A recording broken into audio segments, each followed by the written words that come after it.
Welcome to my channel. My name's Angela and this is Devon Thread Tales. Thank you so much for joining me today. Today I'm going to be sharing with you my collaboration with Karen from So Little Time on our Friday Patterns Sagebrush top. This is a pattern that I have debated on for quite a long time. It was something that I was unsure whether or not I wanted to make because if you've been following me for a while, you'll know that I'm a little bit scared of frills and puffs and gathers and things like that. And obviously one of the or two of the things on the sagebrush top is the big puffy sleeves and the gathered frill across the front. So two of the things that I'm a little bit sort of scared of. So I one day just decided, do you know what, I'm going to get the pattern, I'm going to go for it. Bought the pattern, and then along with lots of other patterns which I've bought, and I'm sure other people do this, I then didn't make it up, which was really annoying.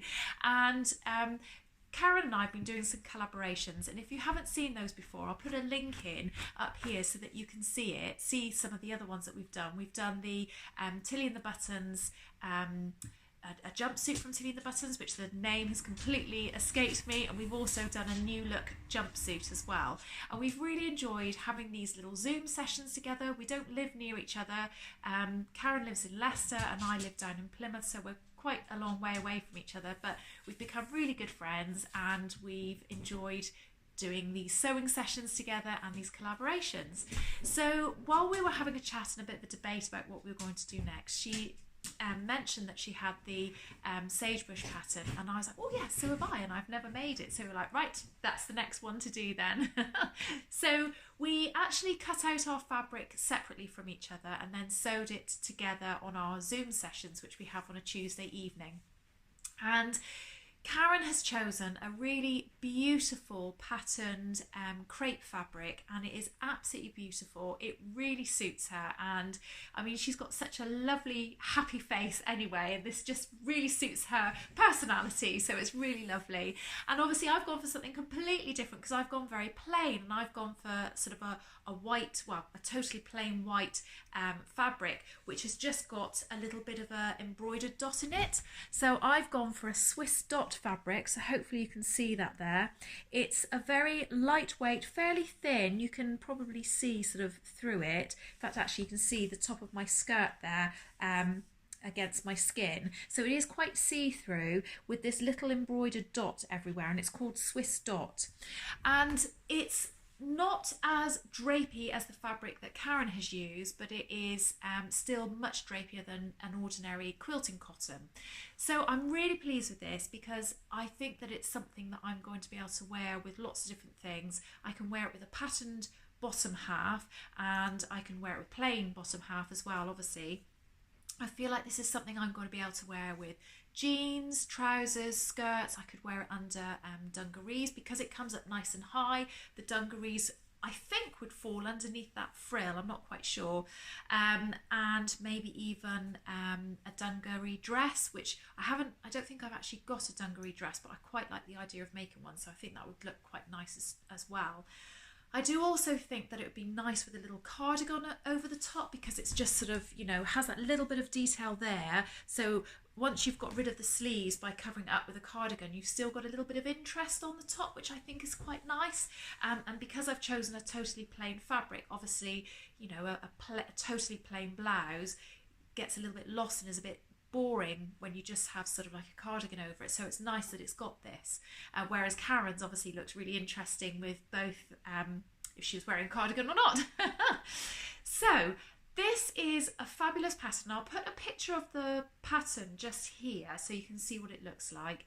It comes in an extra small size, which goes up to a 7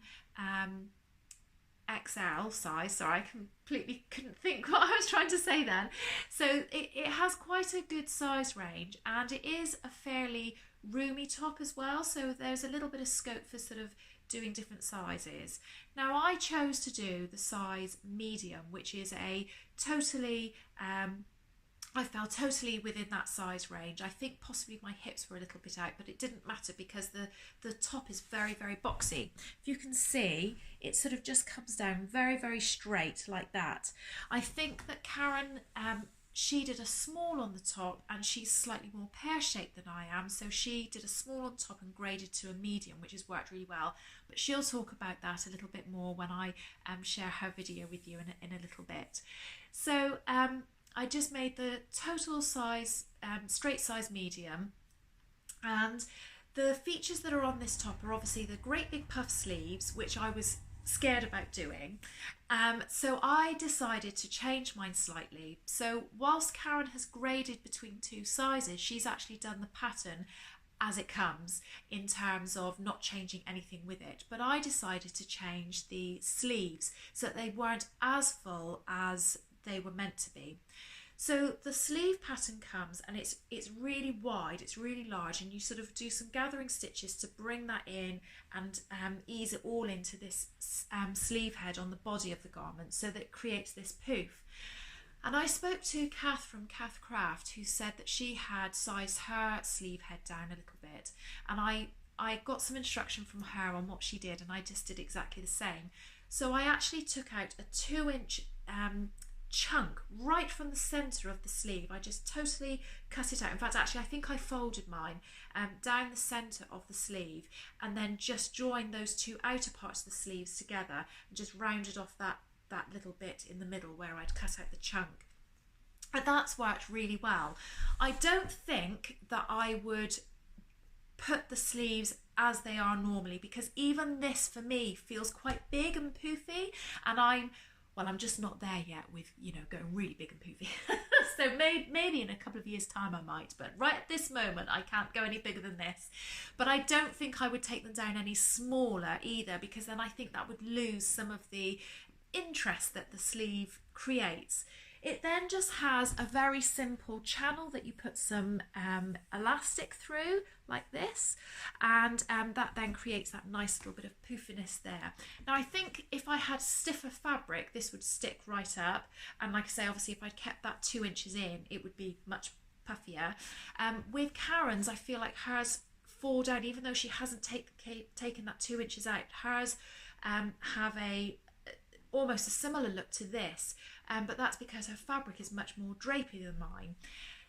So that's one of the features. The next feature is the frill across the front. So the top has a yoke at the top, and then you gather the bottom of the garment to match the same size as the yoke, and you put in this frill here. Now, both of us had a little bit of trouble with gathering, because the instructions tell you to gather your fabric with quite a small stitch, and both of us struggled to do that. I think Karen persevered with hers. I actually unpicked mine and then went with a much bigger stitch length, which made it easier to gather, but I think Karen possibly found hers easier to then construct because her stitches were smaller. So I think there are pros and cons to both. So you gather that all up. It's just a small straight piece of fabric that you gather, and then you join that in between the two yoke pieces, and it is so super easy to put together. In fact, the whole garment was really easy to put together. The instructions are absolutely fabulous. They're really clear, they're really concise. There was no confusion over any of it, and the pattern is drafted really well. It just fits together beautifully. Sometimes you get patterns and the notches don't seem to quite line up and things. Well, this is nothing like that. It just works absolutely beautifully. So that was the frill, and it was really nice and easy to do.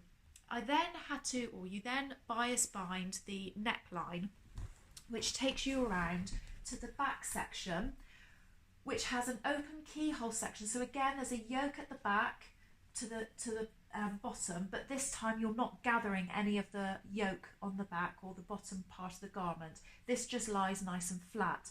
But you have a keyhole opening here, and the bias binding becomes the tie for the back. And I really like this. I think that's a really nice way of doing this. I hadn't actually done any bias binding before, so again, it was really lovely to be able to do that alongside Karen, because she bias binds quite a few things and has done for a long time, so she was able to guide me with that a little bit. But what I will say is it's not difficult at all. I'm glad that Karen helped me, but I'm saying that like, I wouldn't have been able to do it without Karen. It was really great, but please don't be put off, because there will be videos and things like that you could have a look up on YouTube on how to stitch bias binding. And again, the instructions were very, very clear. It was just nice that I had my, you know, live personal help on the video when we were actually doing it. Now I'm a little bit concerned that I've got some lines forming here along this yoke, and it might be that I've sewn my bias binding a little bit too tight. I'm not quite sure. Maybe I'm just being picky. I think sometimes when we're actually making our own garments, we're way more critical of how they turn out than if we were to just go and buy and pick something off the shelf. I think sometimes we really look into absolutely every single crease and everything, and I think probably isn't that bad. It could be that Karen's is doing exactly the same, but because her fabric is patterned, you can't tell. I just don't know, and unless she made it in a plain fabric, we wouldn't know. But I don't think it's too bad, and I don't think, unless I pointed it out, you would particularly notice. Now the other feature of this garment is a really deep hem. Now Karen has changed hers on her garment, which she'll explain to you on her video, but I've actually done mine as the pattern states. So as you can see, it's got quite a thick hem here. So it's actually got a 2-inch fold up and then a 2-inch fold up again. So it's got a really nice thick chunky hem. Now if I was wearing this always out, I think that would look nice, and I think if I had a different fabric where you could see the stitching more, you'd be able, you know, that would be a nice feature. But obviously on this it's a nice feature because I've got the slightly transparent fabric, which then becomes much more opaque because of the double fold. What I will say is it makes the top very short, which is a little bit of a shame. I actually think I'm going to wear this tucked in, and I'll tuck it in a moment to show. In fact, I've taken some pictures of it tucked in, and I'll put those on the screen as I'm talking. So I think it's better tucked in, but because it's so short, obviously it's a little bit harder to tuck in and keep tucked in. I could undo this and reduce the hem, but I'm not going to. I actually quite like it as it is, and I've got it on today with a skirt, which is not a thin skirt. It's, you know, it's a flary skirt. It's actually the Megan Nielsen Brumby skirt, and it doesn't look quite right with that unless it's tucked in. So if it was tucked in, it would sort of you know, look more like this, which I think is a much nicer look. But I think if I had on, say, tight jeans or tight trousers, then the boxy sort of top actually works quite well. So I think I'm going to keep this as it is. I'm just going to be mindful that next time I will leave the hem to be just that little bit longer, and I think that'll work better for me. Don't think I've really got anything much else to say about this top, other than to say I'd really like to make it again. I'd like to make it in a fabric which is drapier, much more like Karen's. I will keep the sleeves with a reduction of 2 inches here, and I will just increase that bottom hem a little bit. I'm not going to change the size. I feel like the size fits really well. Oh, one other thing just to mention, in the gathers, the instructions say that it's better to have majority of the gathers in the centre rather than just spread equally across this bottom section, and that's what I've done, and I do think that falls much nicer like that. It just sort of gathers slightly in the centre of the chest and then sort of out, and that looks quite nice. So I'm going to pass you over to Karen now, and she's going to show you her version and explain to you how she got on with hers, and then I'll come back to you in just a bit. Hi Angela, hi everyone, I hope you're all doing really well. So I'm here to share my version of the Friday Pattern Company Sagebrush top with you all, and I have to say I absolutely love it. So this is the third collaboration that myself and Angela have done together, so if you've not already done so, please do check out our previous makes. But what I will say is that this is actually my favourite out of the 3 things that we've made together so far. I absolutely loved sewing this up. I was pleasantly surprised at how quick and easy it was to make, especially with these big poofy sleeves. They were so easy to insert. I was actually quite shocked. So the Friday Pattern Company are a lovely pattern company. I have to say they're probably one of my most favourite pattern companies out there, and I love how they do their size range. So for this particular top, they have gone from an extra small all the way up to a 7X. So I think they've done a marvellous job in catering for all shapes and sizes. And I have to say that I do think this top is really, really flattering on lots of different body types. So I'm a classic pear shape. a lot smaller on my top half than I am on my bottom half. So I have actually graded over 2 sizes, and I've just totally winged it. I've not done any scientific calculation for it or anything like that. And I just freehand drew sort of from the waistline down to the hip, going from a size small at the top to the medium at the hips. And I'm really, really pleased with how the fit is on me, because it is quite a generous size top. So you may want to size down if you are making this for yourself, but just check out those finished garment measurements before you cut out your fabric. You'll find that it is a very boxy top, so the bust, waist and hips are all exactly the same measurements. So because I'm sort of more of a pear triangle shape, I definitely needed more width at the bottom than I did at the top area, and I'm really pleased with how my grading has worked out. I just feel that the top itself isn't too big on me at the top, so it's not drowning my figure, and it's just the right amount of width around the sort of circumference of my hips, so it's really, really comfortable. Now the top itself, it does have a really deep hem, but I ended up doing a smaller hem because I found that the top didn't come as long on me as it has done on Angela. So I just sort of overlocked my hem and then turned it up by about 1.5 to 2 inches, and it just falls right on me at the sort of right length that I want, although it is still long enough for me to tuck in. There are some really lovely details with this top. It's got a lovely yoke at the front and back, and then it's got this ruffle across the bust area here. It's got these big poofy sleeves, which are finished with elastic at the bottom here, and that does call for 0.5 centimetre elastic, although I used just over 1 centimetre because that was all I had. And I actually do prefer that because I feel it's more secure. It doesn't twist or anything, and I have just literally cut that to just a little bit snugger than the circumference of the top of my arm. So it's not too tight and not too baggy, but it just sits where I want it to. I haven't made any alterations to the top itself other than grading and using a smaller hem. So I've just left the sleeves exactly the size as they are supposed to be. And this particular fabric is a crepe fabric that I got from Andrea at Beyond the Pink Door. Now I've had it over a year, so it is quite old, so I don't think she'll have it anymore, but do check out her website as she does stock some beautiful fabrics. So I did have this paired up with the Sagebrush top in mind, so I'm really glad that I kept that pairing together, and I just love how it looks. It's just a really, really comfortable top to wear, and it is a really quick and easy sew. So the detail then across the neckline here is that you finish it with bias binding, although you have some of it sort of showing out. So you could use shop bought bias binding or make your own from different fabric, although I have used the one which I've used for my outer fabric. The only thing with that I have found is that it does waste quite a lot of fabric because you're cutting it on the bias. So I had about, I think, 1.5 meters of fabric, and I ended up with quite a lot left over, but not enough to make another garment out of. So that was a bit unfortunate, but the top itself doesn't really take all that much fabric, so it's quite nice. Now the frill across the front here, you are supposed to gather it with 2 gathering stitches that you stitch to a smaller length than what you would usually use. So on my standard sewing machine, I just usually use the 5mm stitch length, and I use the smaller one as per the instructions, and I just found it really hard to gather. Although once I had gathered it, the gathers were held in place, so when I sewed it into the yoke and the top, it actually behaved itself and the gathers didn't move like I have found on other patterns. So maybe that's the reason why they do it, but I was still gathering mine whilst Angela was sort of going on ahead. And stuff. And the same with when I gathered the sleeves in, actually. It took me a little longer to gather those in. And I have to say, I was a little bit nervous about gathering the sleeves into the sleeve head itself, but actually they went in with no problem whatsoever, and I've got no gathering, and I'm really, really happy with how they look. With this drapey fabric, I just think it's got the right amount of poof for me. It's not too sort of 80s looking and that kind of thing. I think it's a really nice fit across the bust as well.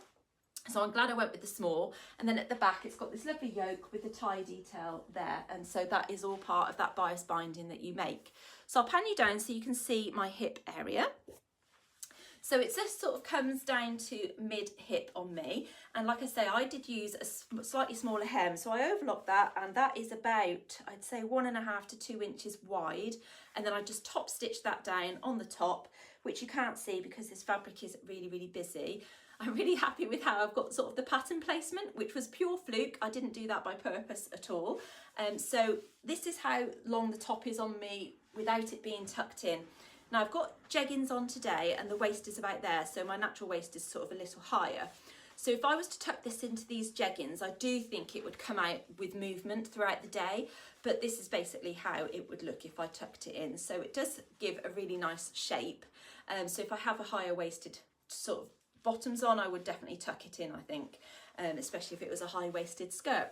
But I really like how it just kind of looks just hanging out as well. And as you can see, it literally just skims around my hip area just nicely at the medium. So I've graded just here. So it's just made it slightly more A-line. Yeah, so I'm really, really pleased with how this top has turned out, and I absolutely love Angela's version as well. I think hers is a lot more versatile than mine because it would go with so many more bottoms, although I do think that this top is really versatile to wear throughout the year. You could wear it, you know, all year round, pair it with lots of different bottoms and even hack it into a dress. I think it's just a really nice pattern, and I absolutely enjoyed the sew. So it definitely won't be my last. I'm definitely going to be making a lot more because I just think it's super comfortable to wear and just a really nice sew. So I hope you like my version, and thank you, Angela, for the lovely sewing sessions that we've been having, and I hope we can come up with something else for you guys. So thank you ever so much. See you soon. Bye. Thank you so much, Karen. I really have enjoyed this collaboration and I absolutely love your top. I think it really suits you and you look absolutely gorgeous in it. So thank you again for doing this collaboration, and thanks for sharing your views, ideas and your make on my video too. It's been great. So if you don't follow Karen already, please do go over and give her a hi and hello in her channel. Please go and have a watch of her video all about this, because she'll go into more detail on her video about her top than she's just shared with you now, and give her a subscribe and a thumbs up and a hi which would be really nice. And if you haven't subscribed to my channel, it'd be really lovely if you did that on here as well and gave me a hello. And let us know if there are any other things that you think that you would like us to do a collaboration on. We have very slightly different body shapes, so it's always interesting to see things on different body shapes. And also we've got very different taste in fabric as well, so it's quite interesting to see that. So for the moment, I'm going to love you and leave you there. I hope you're all having a good week. You take care, and I'll see you all again soon. Bye.